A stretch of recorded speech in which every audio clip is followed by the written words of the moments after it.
මම මේ වගාව කරේ දෙසැම්බර් මාසේ. දෙසැම්බර් මාසේ සාමාන්‍ය පොළවේ වගා කරනකොට වගා කරන්න විදිහක් නැහැ. හේතුව අධික වැස්සත් එක්ක වතුර රැඳෙනවා. ඒ නිසා විනාශ වෙනවා වගා. කුමරු වගා විශේෂයෙන්. ඉතින් මේ වගාවේ වාසිය තමයි මෙන්න මේ විදිහට බඩ් ලයින් එක ගිහලා තියෙනවා. මේ බඩ් ලයින් එක මැදින් ටේප් එක ගිහලා තියෙනවා. ටේප් එක උඩින් ගිහලා තියෙනවා මල්ච් එක.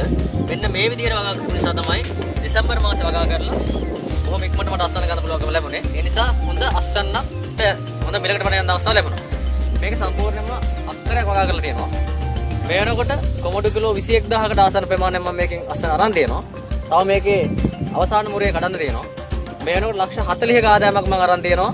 මේ වගාවෙන් මගේ වගාවට හොඳ මිලක් හම්බුණා. ඒ හම්බුනේ දෙසැම්බර් මාසේ රස්ස අධික කාලේ මෙන්න මේ තාක්ෂණය භාවිත කරලා වගා කරපු නිසා.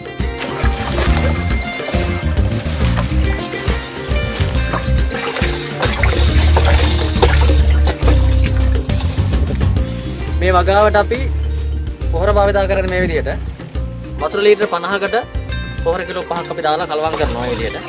කලවම් කරලා දිය කරලා මේ පද්ධතිය හරහා මේ වෑඩ් එක ගන්නලා මේ පද්ධතිය 150ක විතර මෙහෙම වහපුවාම මේ පද්ධතියත් එක්ක පොහොර දරත් එක මිශ්‍ර වෙලා මේ මුළු වගාවටම පොහොර යනවා. තවසේර වතුර ගහන්නේ පැයයි. ඒත් එක්ක පොහොරත් අපි යවනවා.